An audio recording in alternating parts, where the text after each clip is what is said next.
Se trata de un ser peludo, muy parecido al ser humano desde la cintura hacia arriba y con patas y pezuñas de cabra en su parte inferior. En su frente, 2 cuernos que son de cabra en la mayoría de las descripciones. Suele tener larga barba y aunque es un corredor inalcanzable, muchas descripciones dicen que camina apoyado en un cayado. En Asturias, el busgosu es el señor y el guardián del bosque por antonomasia, amo y protector no discutido de toda su flora y fauna. Vive en lo más profundo de la espesura, se dice que en cuevas. Vive tranquilo, pero hay ciertas cosas que no le gustan. Estos elementos son los cazadores, los leñadores y los pesados a los que se les da por perseguirle.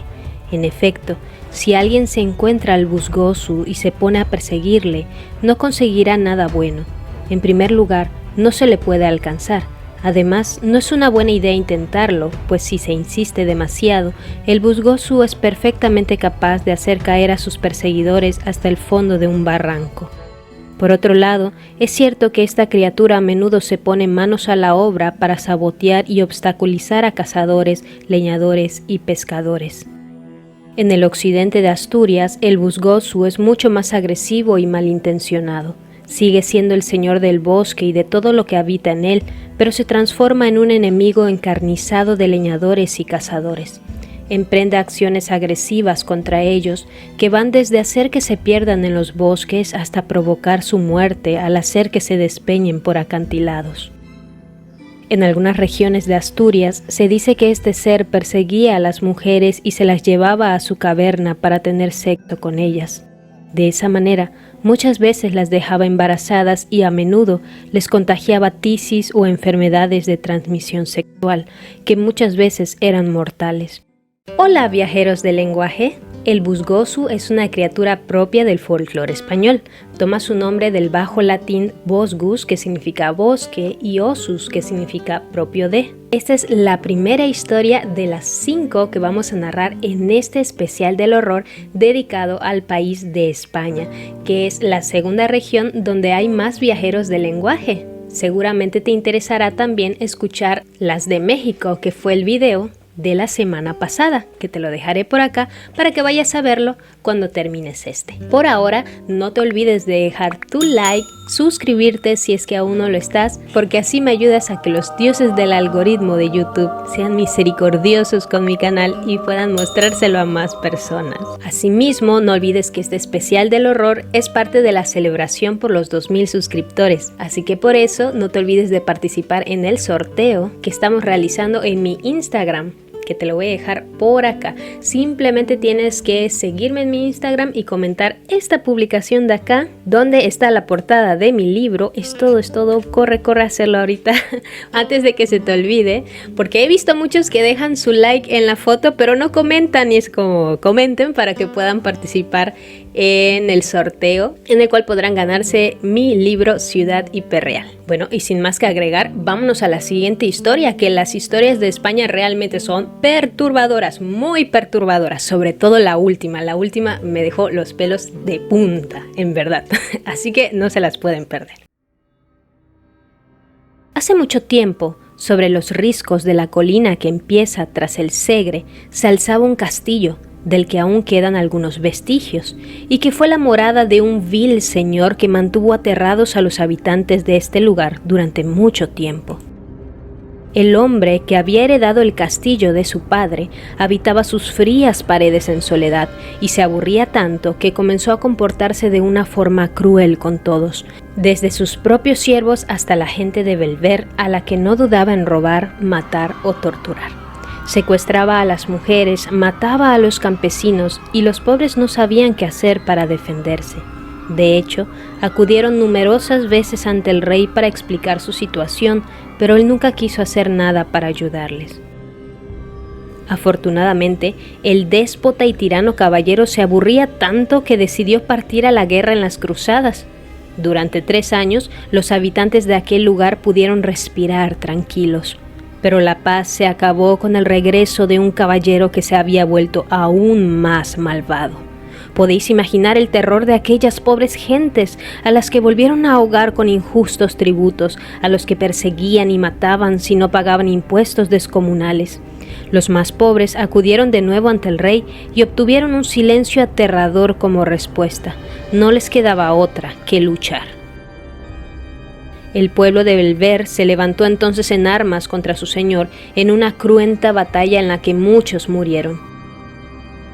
Pero un día, o mejor dicho, una noche, en la que los villanos que acompañaban y servían al malvado noble celebraban una victoria de una batalla, aprovecharon los campesinos un descuido. Los caballeros estaban borrachos y no se dieron cuenta de que el enemigo trepaba por las almenas. Los campesinos consiguieron dar muerte a todos ellos, incluido el capitán, el vil señor que les dirigía. Colgaron en la entrada del castillo su armadura y se alejaron orgullosos del siniestro lugar. Nadie se atrevía a entrar de nuevo en aquel lugar ni a mirar de frente esa armadura. Empezaron a circular historias sobre el posible castigo divino por contemplar aquellas armas, empapadas de maldad y muerte. Así que todos prefirieron dejarlas allí, junto a los huesos de los moradores del castillo. Durante un tiempo, todos volvieron a respirar tranquilos, pero la paz no duró para siempre. Un día, un grupo de bandidos se hicieron con el castillo. Desde entonces volvieron los robos, los asesinatos, los secuestros, pero lo peor de todo es que un misterio tenebroso y diabólico se escondía tras todos estos actos. Al mando del grupo que operaba iba siempre un hombre vestido con la armadura del noble asesinado. Y mientras que los asesinatos se multiplicaban, los campesinos volvieron a la lucha para intentar atrapar a los bandidos. Al final, consiguieron capturar a uno de ellos y escucharon aterrados la historia que tenía que contarles. En realidad somos un grupo de nobles, atraídos por las malas artes. Yo fui desheredado por mi propio padre. Decidimos juntarnos y así es como llegamos hasta el castillo del Segre. Pero una vez allí ocurrió algo. Discutíamos una noche por decidir quién sería el jefe, cuando de pronto apareció entre la oscuridad del lugar un hombre ataviado con una armadura. La visera le tapaba el rostro y lo único que dijo, con una voz cavernosa que hiela la sangre, es: Si alguno de vosotros se atreve a ser el primero mientras yo habite en este castillo del Segre, que tome esta espada, signo del poder. Ninguno de los que estábamos allí nos atrevimos a hacer nada. Desde entonces, este extraño caballero nos guía. Nunca se quita la armadura ni levanta la visera. Las flechas se hunden en su cuerpo sin hacerle nada y es capaz de atravesar un muro de fuego sin quemarse. En verdad pensamos que puede ser el demonio. El demonio en el cuerpo de su antiguo señor. Todo cobraba sentido, pero ¿cómo deshacerse entonces de él? Algunos de los habitantes de Belver decidieron pedir consejo a un sabio ermitaño que vivía en una pequeña ermita consagrada a San Bartolomé, a las afueras del pueblo. El hombre, después de escuchar atentamente, les ofreció a todos ellos la solución. Al demonio no podréis vencerle nunca con vuestras armas, debe ser con una oración. Y diciendo eso, les ofreció una oración de San Bartolomé con la que dijo que podrían doblegar al demonio mismo. Los hombres hicieron caso y agrupados se dirigieron al castillo por la noche.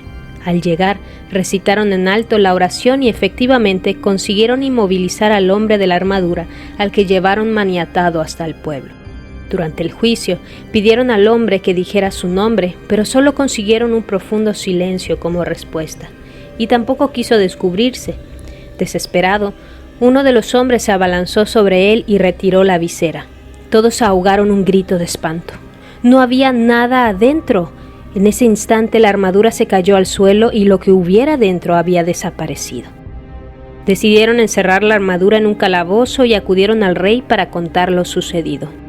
Muy bien, si decís que la armadura pertenece al diablo, colgarla de una horca, así cuando intente recuperarla se ahogará. Pero al regresar, la persona que cuidaba de la armadura les relató con espanto cómo de pronto alguien se había metido dentro y de un golpe le apartó de su camino. Consiguieron atrapar de nuevo al hombre de la armadura usando la oración de San Bartolomé y la colocaron esta vez en una horca, tal y como propuso el rey. Pero al día siguiente la armadura había desaparecido. Decidieron entonces volver a atraparlo y quedarse cada uno con una parte de la armadura. Pero inexplicablemente el misterioso caballero recuperaba una y otra vez su armadura. Así que no les quedó otra que pedir de nuevo consejo al viejo ermitaño. Bien, la única solución que se me ocurre es fundir todas las piezas y levantar con ellas una cruz de hierro. Y así fue como decidieron crear la cruz. Atraparon de nuevo al hombre y echaron las partes de la armadura al fuego. Quienes estaban allí recuerdan con horror los gritos y lamentos que despedía el fuego y cómo el humo formaba extrañas formas que se retorcían en el aire. Peor aún lo que narran los herreros que debían golpear el hierro fundido para crear la cruz. Aseguran que tuvieron que esforzarse mucho porque el hierro se retorcía y gritaba cada vez que le golpeaban. Al fin consiguieron formar la cruz. Desde entonces nadie se atreve a parar allí, ya que cuentan que fue durante el tiempo el lugar favorito de salteadores y asesinos, y que en las noches de tormenta todos los rayos abrazan la cruz y destrozan parte de su pedestal. Sin duda es la cruz del diablo, la única morada que consiguió vencerle para siempre.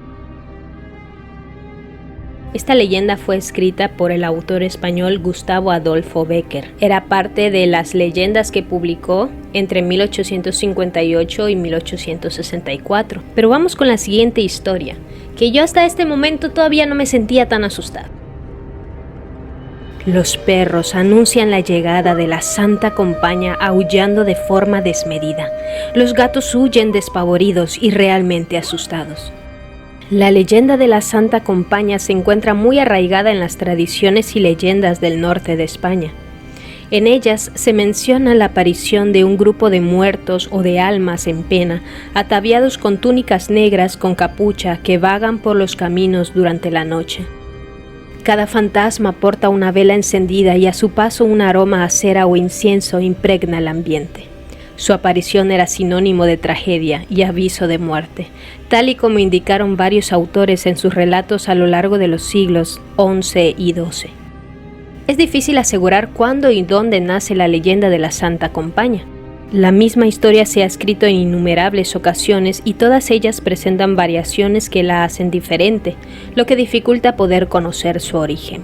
De hecho, recuerdan algo a la famosa casa salvaje del dios nórdico Odín, en la que un grupo de cazadores fantasmales era portador de malos augurios. Los especialistas en mitología celta también sugieren vínculos con las procesiones bretonas de los muertos. Una tercera hipótesis vincularía a la Santa Compaña con la historia galesa de los perros de Annwn, una raza de canes espectrales que participan en cacerías y acompañan las almas de los difuntos. Por su parte, la mezcla de creencias locales celtas en España y Portugal con las historias traídas de otras tierras por invasores o inmigrantes creó leyendas y tradiciones únicas. Algunos elementos de la Santa Compaña parecen estar relacionados con el bretón Ankou, un personaje legendario de la mitología popular de la Baja Bretaña en Francia, que personifica la muerte, y con las historias irlandesas sobre banshees, espíritus femeninos que se aparecen a alguien para anunciar con sus llantos o gritos la muerte de un pariente cercano. Pero la Santa Compaña no es solo un desfile de ánimas. Esta procesión espectral aparece encabezada, según los testigos, por una persona viva, un mortal que en sus manos lleva a veces una cruz y otras un caldero con agua.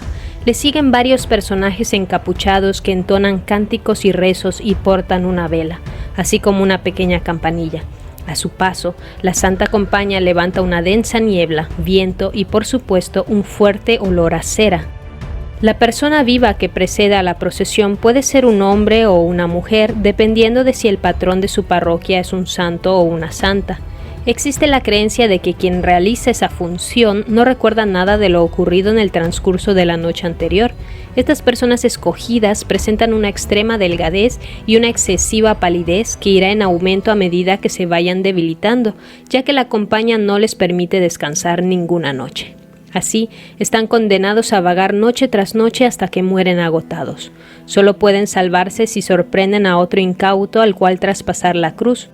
Pero existen métodos para protegerse de la Santa Compaña. Se puede dibujar un círculo de Salomón en el suelo con tiza o sal, tumbarse boca abajo, rezar o, la vía más fácil, salir huyendo.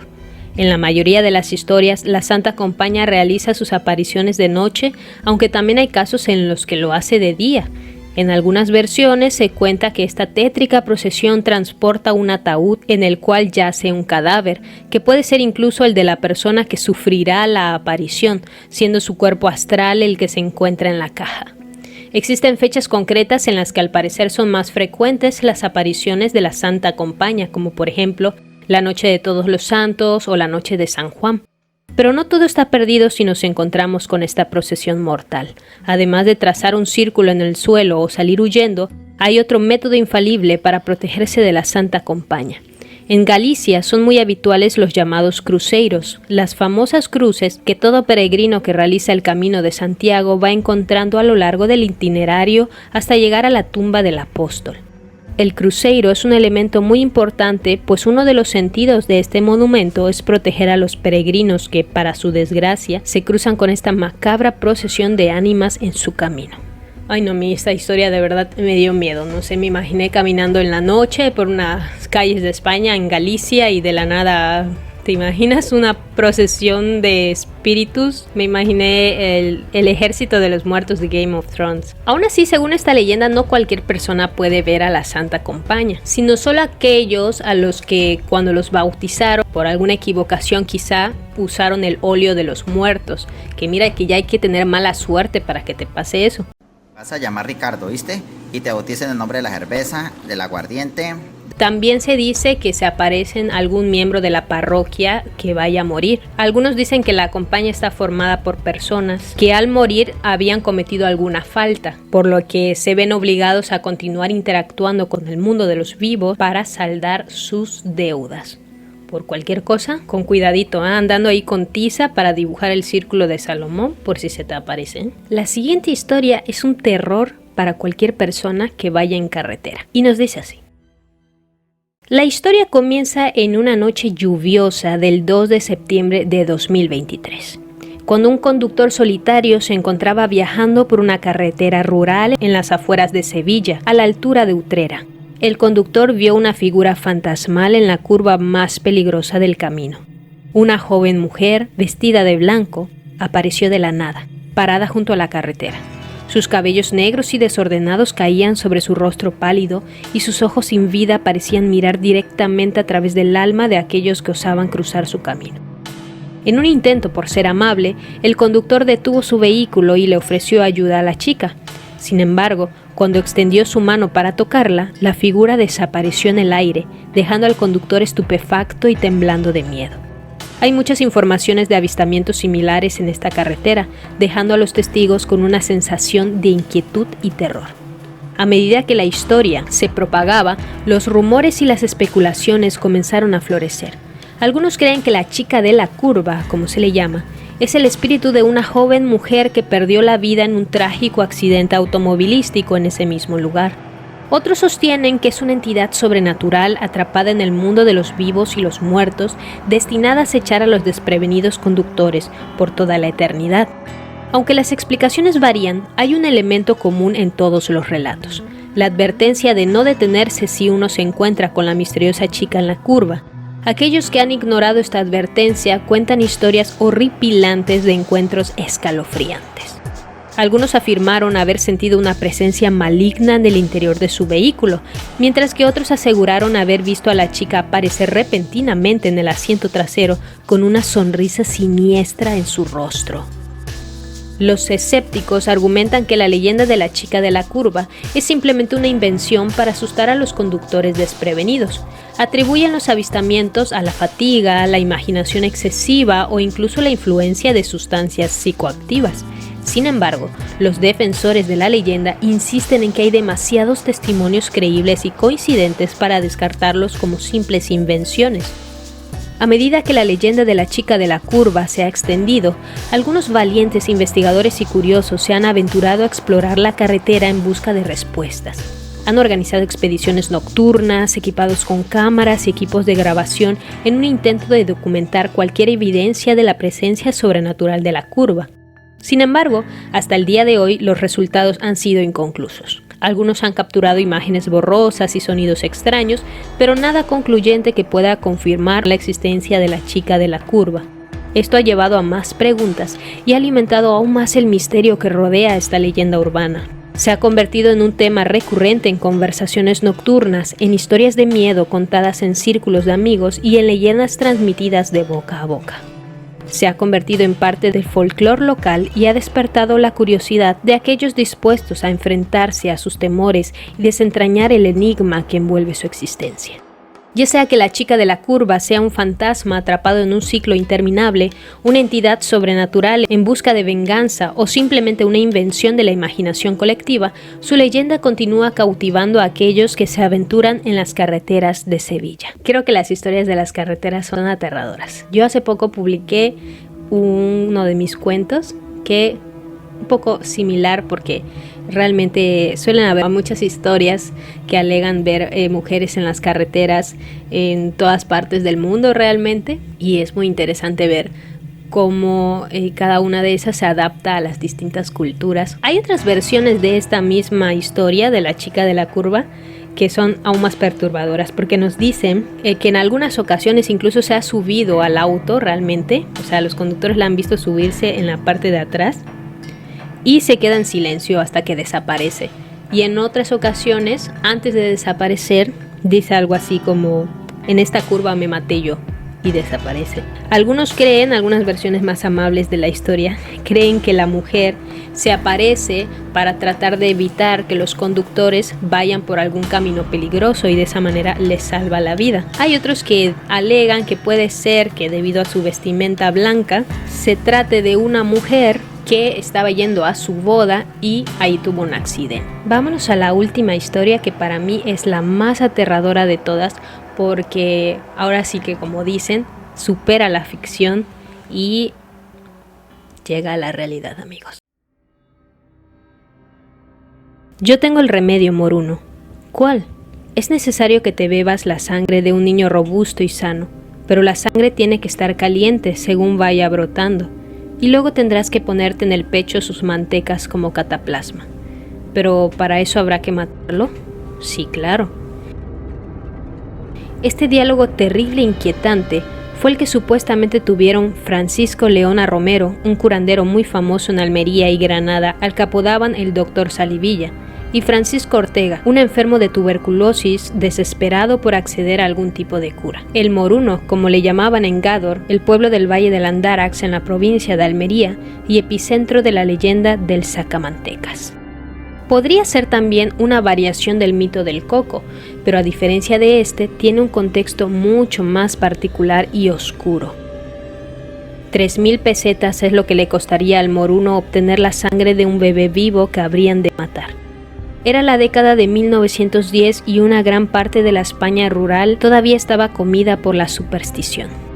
El curandero tenía contactos con el municipio que le darían vía libre para cometer el infanticidio.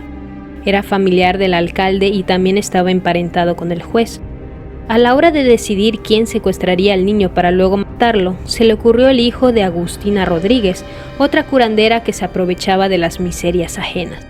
Su nombre era Julio Hernández Rodríguez y era famoso en el pueblo por disfrutar mordiendo y arrancándoles la cabeza a dentelladas a pájaros y perdices. La víctima se llamaba Bernardo González Parra y tenía tan solo 7 años.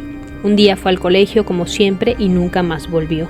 Sus padres dieron la voz de alarma en el municipio y todos sus vecinos se pusieron a buscarlo sin éxito. Ese mismo día, Julio Hernández, su asesino, declara en el cuartel policial que ha encontrado el cadáver de un niño en el barranco de El Pilar de las Posicas, a 5 kilómetros del centro del pueblo. Aunque tenía compradas a las fuerzas de seguridad, Francisco Leona no se pudo quitar de encima la fama de vampiro. A tal punto llegaron las habladurías que se puso nervioso y sugirió que el verdadero asesino había sido Julio Hernández, quien evidentemente se había encargado de secuestrar y matar al chico. Pero la policía no le creyó, pues ¿qué clase de asesino declararía el lugar en el que había escondido el cadáver? Entonces los cómplices del asesinato se revolvieron y enfadaron entre ellos, y el curandero se negó a pagar al asesino la recompensa económica pactada. Los dos hombres fueron finalmente llamados a declarar por las autoridades, esta vez en Almería. Julio reconoció haber participado en el crimen como cómplice, inculpando al curandero Leona como autor material del mismo, quien al final acabó confesando.